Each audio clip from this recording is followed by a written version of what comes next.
আলহামদুলিল্লাহ রাব্বিল আলামিন ওয়াসসালাতু ওয়াসসালামু আলা রাসূলিহিল কারীম ওয়া খাতামান নাবিয়্যিন নবিয়িনা মুহাম্মদ ওয়া আলা আলিহি ওয়া সাহবিহি আজমাইন। সুপ্রিয় দর্শক, পৃথিবীর যে প্রান্ত থেকে আপনারা এই মুহূর্তে টেন বাংলা টিভি স্ক্রিনের সামনে আছেন, সকলকে স্বাগত জানাচ্ছি টেন বাংলার বিশেষ আয়োজন মাহে রমাদান উপলক্ষে ফটিকা নিবেদিত জীবন জিজ্ঞাসা powered by NCC Islamic banking. এই সরাসরি আয়োজনে আপনাদের জীবন ঘনিষ্ঠ যে কোনো ধরনের প্রশ্ন আপনারা করতে পারেন। কোরআন সুন্নাহর আলোকে এখান থেকে জবাব প্রদান করা হবে ইনশাআল্লাহ। আমি আছি আপনাদের সাথে একেএম ফিরোজ। আমাদের সাথে আজ স্টুডিওতে উপস্থিত আছেন শেখ শাহ ওয়ালিউল্লাহ হাফিজাহুল্লাহ।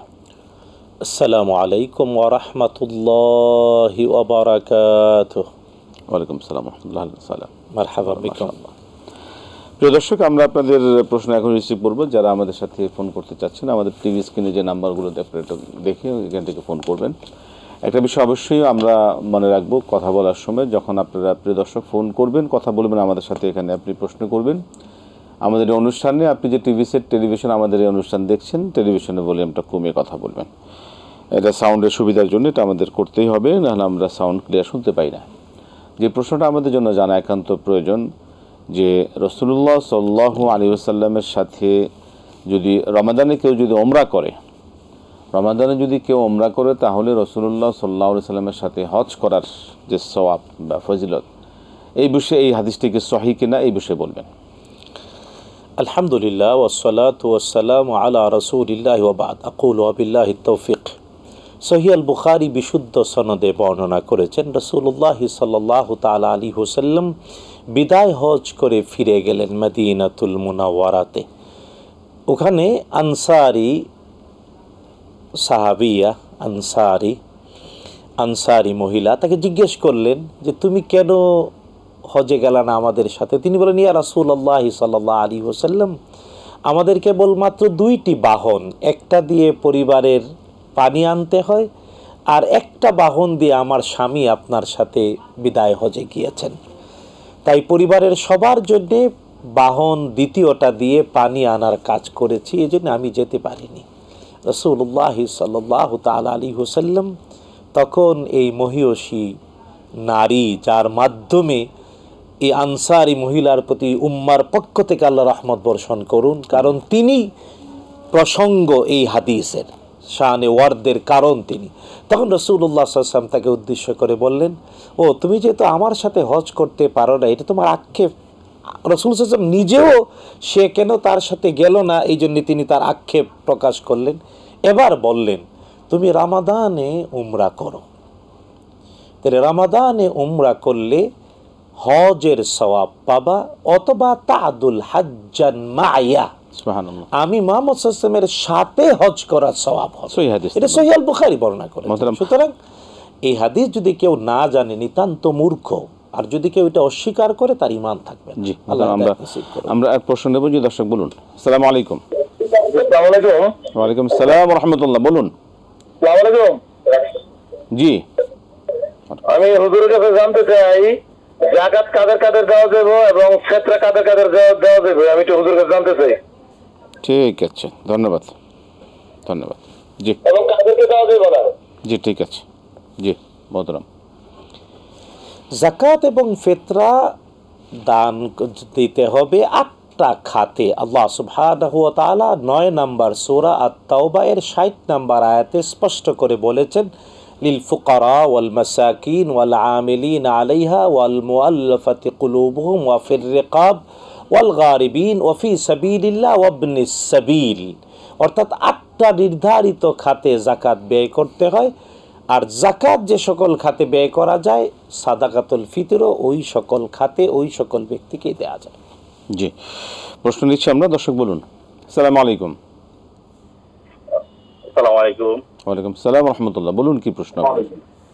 জি, আমার শাইখের কাছে প্রথম প্রশ্নটা হচ্ছে, আমি জামাতে প্রথম এক রাকাত পেলাম না, এখন দ্বিতীয় রাকাতে তো আমার দ্বিতীয় রাকাতে তাশাহুদ পড়া হয়, ইমামের সাথে পড়লাম, এবং শেষ তাশাহুদ হলো ইমামের, আমার হচ্ছে শেষ না, আমি তো পরে আবার তাশাহুদ হবে। ওই তাশাহুদে কি আমি দুরূদ পড়তে পারবো কিনা? 2-3 জন আলেমের 2-3 জন মত, যেমন আমি নামে বলি আপনার কি শাইখ আহমদুল্লাহ সাহেব বা আপনার কি বলে যে সাইফুল্লাহ সাহেব, ওনারা বলতেছেন যে দুরুদ পড়া যাবে। ডক্টর সাইফুল্লাহ বলতেছে দুধ পড়া যাবে। শাহেখ আহমদুল্লাহ এবং আবুল কালাম আজাদ বাদশা সাহেব ওনারা বলছে যে এটা নাই, এটা পড়লে ইয়ে হয়ে যাবে, অর্থাৎ সাহসুত্তর দিতে হবে। সেটার মধ্যে জানতে চাচ্ছি। আর দ্বিতীয় আরেকটা প্রশ্ন হচ্ছে, কালকে আমি ভিডিও দেখলাম আব্বাসী সাহেব বললো টুপি না পরা নাকি মাকরু। আসলে এটা কতটুকু জানি না। আমি আমার ব্রেন স্ট্রোক হয়েছে, আমি টুপি পড়তে পারি না, পড়লে আমার মাথা ব্যথা করে, এটা হলো ভিন্ন ব্যাপার। আসলে নর্মালি জেনারেলি টুপিটা না পরা কি মাকরু কিনা, এই দুটো জিনিস জানতে চাচ্ছি সাহেবের কাছে। অনেক ধন্যবাদ। জীবন ঘনিষ্ঠ প্রশ্ন আমরা শুনবো বিরতির পরে ইনশাআল্লাহ। প্রিয় দর্শক, আপনারা দেখছেন ফুটিকা নিবেদিত জীবন জিজ্ঞাসা, পাওয়ার্ড বাই অ্যানসিস ইসলামিক ব্যাংকিং। সময় হলো বিরতি নেবার, ফিরছি বিরতির পর আবার ইনশাআল্লাহ আপনাদের সাথে এই সরাসরি আয়োজনে।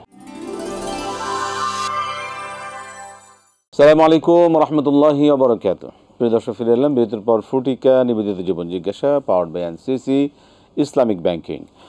আমরা বিরতির আগে যে প্রশ্নগুলো শুনছিলাম, মোহতারাম, এক রাকাত না পেলে শেষ বৈঠকে যদি আমরা ইমামের সাথে তো একবার বসতে হয়, আবার নিজের আবার শেষ এক রাকাত বৈঠক হয়, ইমামের সাথে যে শেষ বৈঠক সেখানে কি তাশাহুদের পরে কি দরুদ শরীফ পড়া যাবে? অনেকে বলছেন পড়া যাবে না। না, বিশুদ্ধ হাদিস দ্বারা প্রমাণিত দুরুদ পড়া যাবে, কোনো সমস্যা নাই। যারা বলেছেন যে আল্লাহ ওনাদেরকে পড়ালেখা করার তৌফিক দিক, ওনারা পড়ালেখা করলে বুঝবেন যে এটা বিশুদ্ধ হাদিসে প্রমাণিত। যে কোনো বৈঠকে যখনই কেউ বসবে আত্তাহিয়াতুর সাথে দুরূদ শরীফও পড়তে পারে, কোনো সমস্যা নেই, সেক্ষেত্রে সাউসাজদা দেওয়া লাগবে না। এটা কেবলমাত্র কিয়াস করে, আমাদের হেদায়া কিতাবে কিয়াস করে লেখা আছে যে যদি কেউ আল্লাহুম্মা সাল্লি আলা এদ্দুর পড়ে তাইলে লাগবে না, কিন্তু মুহাম্মদ আল্লাহুম্মা সাল্লি আলা মুহাম্মদ জরিমানা লাগবে। মুহাম্মদ সাল্লাল্লাহু আলাইহি ওয়াসাল্লামের নাম সে বেখেয়ালে নিয়েছে, এই যুক্তি দিয়ে বলা হয় দুরূদ শরীফে আল্লাহুম্মা সাল্লি আলা মুহাম্মদ পর্যন্ত বললে সাজদায়ে সাহু দিতে হবে। এটা কেবলই কিয়াস, ইবাদতে এই ধরনের কিয়াস খাটে না। যদি ইবাদতে কিয়াস খাটতো তাইলে মোজার উপরে মাসে করতে গিয়ে মোজার তলায় মাসে করা লাগতো। তাই ইবাদতে কোনো কিয়াস লাগে না। ইবাদতে যেভাবে নস দ্বারা দলিল দ্বারা প্রমাণিত এটাই করতে হবে। সুতরাং ব্যক্তি জামাতে ইমামের সাথে ইক্তেদা করলেন, ইমামের সাথে বৈঠকে বসলেন, শেষ বৈঠক কিন্তু ইমামের, কিন্তু তারটা শেষ না, কিন্তু তিনি দুরূদ শরীফ দোয়া মাসুরা সবই পড়তে পারবেন, কোনো সাজদায়ে সাহু লাগবে না। দুরূদ শরীফ এগুলো তো সুন্নাহ আমল, এসবগুলো সুন্নাহ আমল তো পড়তেই পারেন না, তবে দুরূদ শরীফ ওয়াজিব, দুরূদ শরীফ ওয়াজিব। জি, শেষ বৈঠকে, জি শেষ বৈঠকে ওয়াজিব। জি জি জি, আমরা শুনবো শেষ বৈঠক, প্রথম বৈঠক।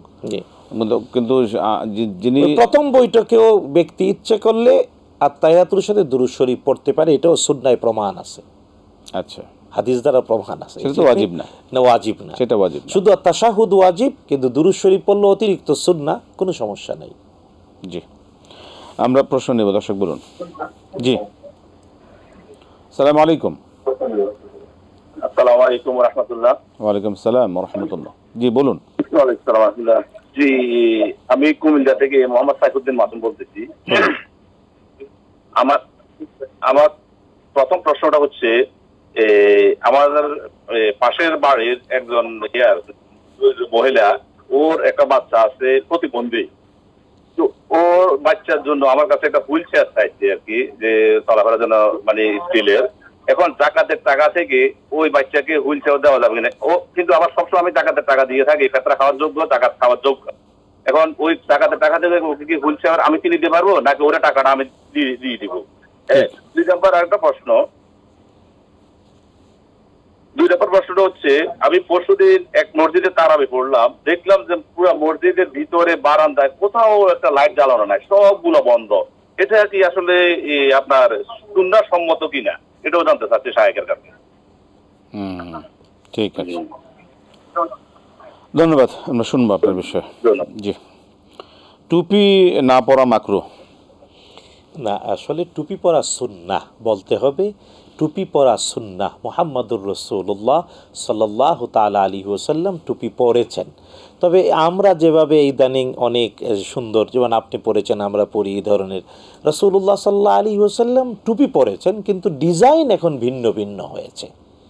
মূল টুপি সুন্নাহ, রাসূলুল্লাহ সাল্লাল্লাহু আলাইহি ওয়াসাল্লাম পরেছেন, আর এটা একটা পোশাক, এতে অঞ্চল ভিত্তিক এটা ডিজাইনে পরিবর্তন হয়েছে। তাই মৌলিকভাবে মাথা ঢেকে রাখার মতো কাপড় যেটা টুপি সমস্ত মাথা ঢেকে রাখে, এটা সুন্নাহ, রাসূলুল্লাহ সাল্লাল্লাহু আলাইহি ওয়াসাল্লাম ব্যবহার করেছেন। ইচ্ছা করে কেউ যদি টুপি ব্যবহার না করলে এটা মাকরুহ, এটা সঠিক, এটা অপছন্দনীয়। বরং নামাজে দাঁড়ালে উত্তম পোশাক নিয়ে নামাজে দাঁড়াতে হবে। আল্লাহ নিজেই বলেছেন, ইয়া বানি আদামা খুযু যিনাতাকুম ইনদা কুল্লি মসজিদিন, হে আদম সন্তানেরা নিজেদের সকল সৌন্দর্য নামাজে সেজদায় প্রকাশ কর। তাই টুপি, যেমন আপনি আমি টুপি পরি আলহামদুলিল্লাহ, আমরা টুপিটা খুললে চেহারাটা দেখতেই ভিন্ন রকম লাগবে। সুতরাং এটা আমাদের পোশাকের অংশ এবং সৌন্দর্যের অংশ। কারো যদি সমস্যা হয়, যদি কারো সমস্যা হয় ভিন্ন জিনিস, সমস্যা হলে আমাদের ক্ষেত্রে এটাকে মানে বাধ্যতামূলক না। তবে এটা জানা উচিত টুপি পরাটা ফরজ না, ওয়াজিব না, সুন্নাহ, এটা কেবল সুন্নাহ। তবে এটাকে অবজ্ঞা করা অপরাধ। জি, ইচ্ছা করে না পরে না, লাগবে না, সবাই টুপি আমি পরবো না, লাগবো না, অবশ্যই এটা না হলে চলে, এরকম কিছু অপরাধ।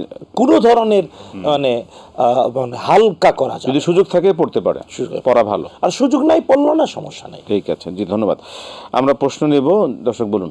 আসসালামু আলাইকুম। ওয়ালাইকুম সালাম ওয়া রাহমাতুল্লাহি ওয়া বারাকাতুহু। হুজুর, আমি ইসলামগঞ্জ ধরমপাড়া থেকে ইনুস বলছিলাম। জি ইনুস সাহেব বলুন। হুজুর, আমার তিনটা প্রশ্ন। জি, প্রথম প্রশ্ন হলো যে আল্লাহ রাব্বুল আলামিনের কাছে অধিক প্রিয় আমল কোনটি? জি। 2 নম্বর প্রশ্ন হলো যে কোন আমলের মাধ্যমে আল্লাহ রাব্বুল আলামিনের কাছাকাছি পৌঁছা যায়? জি। 3 নম্বর প্রশ্ন হলো যে শেষ বিচারের দিন আল্লাহ রাব্বুল আলামিন বান্দার কোন আমলের হিসাব প্রথম নেবেন? হিসাব। ঠিক আছে, ধন্যবাদ, আমরা শুনবো ইনশাআল্লাহ। মোহতারাম, জি মোহতারাম, আমরা একটা বিরতি দিতে হচ্ছে, ফিরে একটা প্রশ্ন উত্তর শুনতে পারবো। ঠিক আছে, আমরা একটা প্রশ্ন শুনে নেই। বাচ্চা প্রতিবন্ধী পাশের বাড়ি, তাকে হুইলচেয়ার, জাকাতের টাকা থেকে হুইলচেয়ার দেওয়া যাবে কিনা? দেয়া যাবে, যেহেতু তারা জাকাতের মুস্তাহিক আপনি বলেছেন, এমনিও জাকাত দিচ্ছেন, সুতরাং জাকাত দিয়ে তাকে একটা হুইল চেয়ার কিনে দিলেন জাকাতের টাকা দিয়ে, সেই ব্যবহার করবে, এটা জায়েজ। চাইলে টাকাও দিতে পারেন, টাকা দিয়ে কিনে নেবে সে না, ওরা কিনে আনাটা তো মানে অনেক সময় আপনার কিনে দেওয়ার সুযোগ থাকে, সেটা উত্তম হবে। হ্যাঁ, উত্তম হবে। এই ক্ষেত্রে নিজে জাকাতের টাকা দিয়ে হুইল চেয়ারটা কিনবেন, আর পরিবহন করে তাদের কাছে পৌঁছে দেওয়াটা নিজের টাকা থেকে দেবেন। টোটাল। আমরা আবার আসবো বিরতির পর ইনশাআল্লাহ। প্রিয় দর্শক, আপনারা দেখছেন ফুটিকা নিবেদিত জীবন জিজ্ঞাসা, powered by NCC Islamic banking. সময় হলো আবারও বিরতি নেবার, ফিরছে বিরতির পর আবার ইনশাআল্লাহ আপনাদের সাথে আয়োজনে। আসসালামু আলাইকুম রহমতুল্লাহ বরকাতুহু। প্রিয় দর্শক, ফিরে এলাম বিরতির পর ফুটিকা নিবেদিত জীবন জিজ্ঞাসা, powered by NCC Islamic banking. আমরা বিরতির আগে যে প্রশ্নগুলো শুনছিলাম, দর্শক অপেক্ষা আছেন। জি, একটা প্রশ্ন নিয়ে নিন। দর্শক বলুন। আসসালামু আলাইকুম। আসসালামু আলাইকুম। ওয়ালাইকুম আসসালাম। বলুন, কি প্রশ্ন আপনার? জি মহাতারা, আমি দেয়ানগঞ্জ কাটারবিল থেকে বলছিলাম। বলুন, কি জানতে চাচ্ছেন? বলুন, কি জানতে চাচ্ছেন আপনি?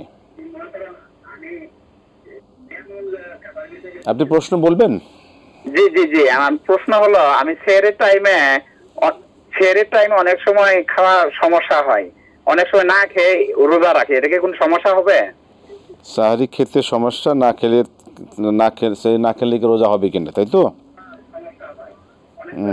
ঠিক আছে, ধন্যবাদ, আমরা শুনবো রোজার সমস্যা হবে না খেলে। ধন্যবাদ, আমরা শুনবো। মোহতারাম, প্রশ্ন হচ্ছে তারাবির সালাতে দেখা যায় মসজিদ, অথবা আমরা ফজরের সালাত অনেক সময় দেখে থাকি যে মসজিদগুলোতে তারা বাতি অফ করে দেন, একদম অন্ধকার করে রাখেন। আসলে এটা কি কোনো শরীয়তের বিধান আছে কিনা? এটা কি এটা সুন্নাহর খেলাফ। মানে অবশ্যই সেজদার জায়গাটা স্পষ্ট দেখা যায় এমন বাতি থাকতে হবে। যদি কারো বাতি জ্বালানোর তৌফিক নাই, বাতি নাই, লাইট নাই, সে ভিন্ন জিনিস, কিন্তু লাইট আছে, এর সামর্থ্য আছে, বিদ্যুৎ আছে, এই অবস্থায় একেবারে সেজদার জায়গা কিছুই দেখা যায় না, অন্ধকার, এই অবস্থায় নামাজ পড়া সুন্নাহর খেলাফ। রাসূলুল্লাহ সাল্লাল্লাহু তাআলা আলাইহি ওয়াসাল্লাম আমাদের সালাত শিখিয়েছেন এইভাবেই, যে দাঁড়াবে, সেজদার জায়গার দিকে তাকিয়ে থাকবে, দেখতে পাবে, চোখ খোলা রাখবে। সুতরাং একেবারে অন্ধকার করে বাতি অফ করে নামাজ পড়া সুন্নাহর বিপরীত। সুন্নার খেলাফ। আল্লাহ হেফাজত করুন। আল্লাহ তাআলার কাছে অধিক প্রিয় আমল কোনটি? আল্লাহ সুবহানাহু ওয়া তাআলার কাছে আমল হিসেবে সবচেয়ে অধিক প্রিয় তেলাওয়াতুল কোরআন। কারণ কোরআন আল কারীম তেলাওয়াত করা মানে আল্লাহর সাথে কথা বলা। আফদলুল ইবাদা, আফদালুল ইবাদাত তিলাওয়াতুল কোরআন। রাসূলুল্লাহ বিখ্যাত হাদিস, রাসূলুল্লাহ সাল্লাল্লাহু আলাইহি ওয়াসাল্লাম বলেছেন আল্লাহর কাছে, আল্লাহ তাআলার কাছে সবচেয়ে প্রিয়তম সর্বশ্রেষ্ঠ ইবাদত হলো কোরআন আল কারীমের তেলাওয়াত করা। কোন আমলের দ্বারা আল্লাহর কাছাকাছি পৌঁছা যায়? ফরজ আমলগুলো করার পরে, সকল ফরজ আদায় করার পরে যখন ব্যক্তি নফল আদায় করে, তখন ওই নফলের দ্বারা আল্লাহর নৈকট্য অর্জন হয়। আমি আবারও বলছি, ফরজ আদায় কমপ্লিট করে, সকল ফরজ যথাযথ আদায় করার পরে যখন নফল করবে, তখন ওই নফল ইবাদতের দ্বারা ব্যক্তি আল্লাহ তাআলার অতি নৈকট্য অর্জন করে। কারণ ফরজ পূর্ণ আদায় না করলে নফল কবুল হয় না, বলেছেন আবু বকর সিদ্দিক রাদিয়াল্লাহু তাআলা। ফরজের ক্ষেত্রে সালাতটা খুব ইম্পর্টেন্ট। অবশ্যই 5 ওয়াক্ত সালাত, হ্যাঁ, সুতরাং 5 ওয়াক্ত সালাত সহ আরো সকল ফরজ ইবাদত যা যা ব্যক্তির উপরে সব আদায় করবে, সাথে সাথে নফল ইবাদত করবে। আর নফল ইবাদতের দ্বারাই আল্লাহ তাআলার অতি নৈকট্য অর্জন করা যায়। আখিরাতের কোন হিসাবটা প্রথম নেওয়া হবে? সর্বপ্রথম সালাতের হিসাব নেওয়া হবে, নামাজের। রাসূলুল্লাহ সাল্লাল্লাহু তাআলা আলাইহি ওয়াসাল্লাম জানিয়ে দিয়েছেন সর্বপ্রথম সালাত বা নামাজের হিসাব নেওয়া হবে। তবে হ্যাঁ, এই জন্য প্রাসঙ্গিক আবার এটাও সবাইকে জানিয়ে দেওয়া উচিত, বলা উচিত। রাসূলুল্লাহ সাল্লাল্লাহু আলাইহি ওয়াসাল্লাম বলেছেন, যখন দৈনিক 17 রাকাত ফরজ নামাজ, অর্থাৎ ফজরে 2 রাকাত, জোহরে 4 রাকাত, আসরে 4 রাকাত, মাগরিবে 3 রাকাত, এশায় 4 রাকাত, এই যে 17 রাকাত ফরজ নামাজের হিসাব আল্লাহ তাআলা প্রথম নেবেন। যার 17 রাকাত মিলবে না, আল্লাহ নিজেই বলবেন হাল্লাহু মিন তাতাওয়া, তার কি কোনো অতিরিক্ত নামাজ আছে? রাসূলুল্লাহ সাল্লাল্লাহু আলাইহি ওয়াসাল্লাম বলেছেন, অতিরিক্ত বলতে দৈনিক 12 রাকাত সুন্নতে রাতেবা বা সুন্নাহ মুআক্কাদা, ফজরের 2, জোহরের 6, মাগরিবের 3 রাকাত, ফরজের পরে 2 রাকাত, আর এশার 4 রাকাত, ফরজের পরে 2 রাকাত। এই 12 রাকাত সুন্নতে রাতেবা বা সুন্নতে মুআক্কাদা 17 রাকাত ফরজের গেফ থাকলে পূর্ণ করবে। সুতরাং কখনো এই 12 রাকাত সুন্নতে মুআক্কাদা আমরা ছেড়ে দেব না, ইনশাআল্লাহ। আমরা একটা প্রশ্ন নিচ্ছি, দর্শক বলুন। আসসালামু আলাইকুম। আসসালামু আলাইকুম। বলুন, কি প্রশ্ন? আমি যশোর থেকে প্রশ্ন করছি যে ফিতরার টাকাটা কি এখন থেকে আমরা দিতে পারবো, নাকি কখন থেকে ফিতরার টাকাটা দেওয়া শুরু করা যায়? এই ফিতরার সম্পর্কে একটু, কখন থেকে ফিতরাটা দেওয়া শুরু করতে পারি আমরা? ঠিক আছে, ধন্যবাদ। আমরা শুনবো। আসসালামু আলাইকুম। ওয়ালাইকুম সালাম। আমরা শুনবো সকল প্রশ্নের জবাবই একটা বিরতির পরে, ইনশাআল্লাহ। প্রিয় দর্শক, আপনারা দেখছেন ফটিকা নিবেদিত জীবন জিজ্ঞাসা, powered by NCC Islamic banking. সময় হলো আবারও বিরতি নেবার, ফিরছি বিরতির পর আবার ইনশাআল্লাহ আপনাদের সাথেই সরাসরি আয়োজনে। আসসালামু আলাইকুম রহমতুল্লাহ বরকাত। প্রিয় দর্শক, ফিরে এলাম বিরতির পর ফটিকা নিবেদিত জীবন জিজ্ঞাসা, powered by NCC Islamic banking. এই সরাসরি আয়োজনে আমাদের বিরতির আগের প্রশ্ন ছিল, দর্শক একজন আছেন অপেক্ষা। জি দর্শক, বলুন কি বলতে চাচ্ছেন। আসসালামু আলাইকুম। ওয়ালাইকুম আসসালাম। বলুন, কি প্রশ্ন আপনার? ওয়ালাইকুম আসসালাম ওয়া রাহমাতুল্লাহি ওয়া বারাকাতুহু। হ্যাঁ, আমার দুইটা প্রশ্ন। আমার প্রথম প্রশ্ন হচ্ছে, আমি একজন ব্যবসা করি। এখন ব্যবসার ক্ষেত্রে আমি অনেকের কাছে টাকা পয়সা, এখন সেক্ষেত্রে অনেকের টাকা না দেওয়ার জন্য অনেক বাহানা করে। এমনকি অনেক টাকা মাইরেও গেছে। যে এখন আমার প্রশ্ন হচ্ছে যে আমি এই টাকাগুলো যদি আদায় না করতে পারি, কিয়ামতের মাঠে আমার এই টাকার বিনিময়ে কি পাবো, আর ওই পাওনাদারের ব্যক্তির কি অবস্থা হবে, দেনা পাওনাটা কিভাবে আল্লাহ তাআলা মিট করবেন? আর দ্বিতীয় প্রশ্ন হচ্ছে, একটা প্রশ্ন, দ্বিতীয় প্রশ্ন আমি করতে চাচ্ছি না। ঠিক আছে, অনেক ধন্যবাদ, অনেক ধন্যবাদ। জি, প্রশ্ন হচ্ছে মোহতারাম, সাহারি খেতে যদি সমস্যা হয়, সেক্ষেত্রে না খেলে কি কোনো সমস্যা হবে? প্রথম হলো জানা উচিত সুহুর গ্রহণ করা বা সাহরি খাওয়া সুন্নাহ। রাসূলুল্লাহ সাল্লাল্লাহু আলাইহি ওয়াসাল্লাম খেয়েছেন, আমাদের উদ্বুদ্ধ করেছেন। আল্লাহ নিজেও কোরআন আল কারীমে সূরাতুল বাকারায় বলেছেন, খাও আর পান করো যতক্ষণ না ফজর না হয়। 2 নম্বর হলো, অন্যান্য ধর্মীয় গোষ্ঠীর মানুষরাও উপবাস থাকে, বিশেষ করে ইহুদি খ্রিস্টানরা, কিন্তু তাদের ওই উপবাস আর আমাদের রোজার পার্থক্য রাসূলুল্লাহ সাল্লাল্লাহু আলাইহি ওয়াসাল্লাম ইরশাদ করেছেন, এটা হলো সুহুর গ্রহণ করা। এই জন্য বিশ্বনবী সাল্লাল্লাহু আলাইহি ওয়াসাল্লাম বলেছেন, অনেক বেশি তুমি না খাও, তবে একটু খেজুর খাও, বেজুর সংখ্যক খেজুর, অথবা এক গ্লাস পানি, অথবা একটু দুধ।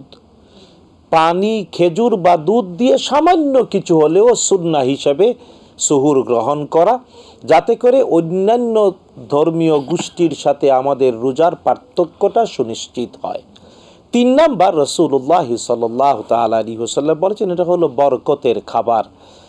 তার মানে একজন মানুষ সারাদিন রোজা রাখবে, শেষ রাতে যখন সে খায়, ওই খাবারটা দিনের বেলায় তাকে শক্তি যোগায়, তাতে দুর্বল হয়ে পড়ে না। এই 3টি কারণে মূলত সুহুর গ্রহণ করা উচিত সুন্নাহ হিসেবে। 2 নাম্বার, অন্যান্য ধর্মাবলম্বীদের সাথে আমাদের পার্থক্য করার জন্যে। 3 নাম্বার, বরকতের খাবার হিসেবে রাসূলুল্লাহ সাল্লাল্লাহু আলাইহি ওয়াসাল্লাম উদ্বুদ্ধ করেছেন। তাই বলবো যে আপনার কি আর অসুবিধা, চেষ্টা করুন এই 3টি বিষয়কে মেনটেন করে সুহুর গ্রহণ করার। আল্লাহ তৌফিক দিন। আমিন। আমিন। ফিতরা কখন থেকে শুরু করতে পারেন? এখন থেকে দেওয়া যাবে? জানা উচিত সাদাকাতুল ফিতির ঈদের দিনে যাতে কোনো অভাবী, অভুক্ত, ক্ষুধার্ত, ভিক্ষুক না থাকে। এই জন্যে ঈদের দিনে যাতে কোনো ভিক্ষুক না থাকে, ঈদের দিনে সবাই যাতে তার ঘরে খাবার থাকে, এটা নিশ্চিত করার জন্যে সাদাকাতুল ফিতির। যদিও আরও 2টি কারণ আছে। একটি কারণ হলো যে রাসূলুল্লাহ সাল্লাল্লাহু আলাইহি ওয়াসাল্লাম ফরজ করেছেন আর্থিক ইবাদত, যাদের উপর জাকাত ফরজ না তাদের উপরেও সাদাকাতুল ফিতির আমাদের হানাফি মাযহাব অনুযায়ী ওয়াজিব, কিন্তু অন্য 3 মাযহাবে ফরজ। এবং হাদিসের শব্দটা ফারাদা রাসূলুল্লাহ সাল্লাল্লাহু আলাইহি ওয়াসাল্লাম, অর্থাৎ রাসূলুল্লাহ সাল্লাল্লাহু আলাইহি ওয়াসাল্লাম মিনিমাম সম্পদের অধিকারী ব্যক্তির উপরেও আর্থিক ইবাদত ফরজ করেছেন। আর 3য় কারণ হলো সাদাকাতুল ফিতির দিলে রোজার ভুল ত্রুটির কাফারা হয়ে যায়। তো এই জন্য এখন কবে দেব? দিতে হবে ঈদের 2-3 দিন আগে, ঈদের 2-3 দিন আগে। কিন্তু হ্যাঁ, যদি কেউ, যেমন মনে করুন আমি ঢাকায়, আমার পরিবারের কথা যদি বলি, আমি ঢাকায়, তো আমি ঢাকাতে ফিতরা মানে দেয়াটা মুশকিল হয়। এই জন্যে বাড়িতে আমার ছোট ভাই, আমার আম্মাও থাকেন বাড়িতে, তো আমি বাড়িতে পাঠিয়ে দিই, হিসাব কষে দিয়ে দেই, মানে চাউল খাবারও দেই, টাকাও দেই, 2টা দিয়েই দেই। তো একটু আগে পাঠিয়ে দিই যাতে বন্টন করতে সুবিধা হয়। কিন্তু বন্টনটা হবে অবশ্যই ঈদের 2-3 দিন আগে, যাতে করে ঈদের দিনে কোনো ভিক্ষুক না থাকে। এটা সুন্নাহ সম্মত, এটাই সুন্নাহ, এটাই নিয়ম। জি। পাওনা টাকা যদি না দেয় বা না পাওয়া যায়, সেটার কি কোনো ফজিলত আখিরাতে আমরা পাবো? রাসূলুল্লাহ সাল্লাল্লাহু তাআলা আলাইহি ওয়াসাল্লাম তিনি যেভাবে প্রশ্ন খুব সুন্দর করে বলেছে, আল্লাহ তাআলা কিভাবে এটা মিটমাট করবে। রাসূলুল্লাহ সাল্লাল্লাহু তাআলা আলাইহি ওয়াসাল্লাম কিয়ামতের দিনের কঠিন বিবরণ তুলে ধরেছেন। বিখ্যাত একটা হাদিস। একদিন রাসূলুল্লাহ সাল্লাল্লাহু আলাইহি ওয়াসাল্লাম বললেন, ও আমার সাহাবীরা, তোমরা জানো নিঃস্বকে, কপর্দকহীনকে। তো সাহাবায়ে কেরাম ন্যাচারালি বিশ্বনবী প্রশ্ন করলে বলতেন আল্লাহ ওয়া রাসূলু আলাম। ওই দিন মনে করলেন প্রশ্নটা তো সহজ, যার কোনো স্বর্ণরৌপ্য মুদ্রা নাই, মানলা দিনার ওয়ালা দিরহামালা, হে রাসূল সাল্লাল্লাহু আলাইহি ওয়াসাল্লাম, যার কোনো স্বর্ণরৌপ্য মুদ্রা নাই সেই তো কপর্দকহীন। নবীজি বললেন, না, শুনো, ওই ব্যক্তি কপর্দকহীন যে অনেক নামাজ রোজা করেছে, হজ করেছে, অনেক ইবাদত করেছে, পাশাপাশি অন্যের টাকা মেরে খেয়েছে, অন্যকে গালি দিয়েছে, গীবত করেছে, বদনাম করেছে, কিয়ামতে আসবে তার সওয়াবগুলো আর মানুষের সাথে কৃত এই সম্পদ লুট করা বা অনৈতিক আচরণগুলো, আল্লাহ তাআলা কিয়ামতের মাঠে ওই সম্পদ চুরি করা বা লুট করা বা অনৈতিক আচরণের বিপরীতে যিনি মজলুম তাকে ওই ব্যক্তির সওয়াব দিয়ে দেবেন।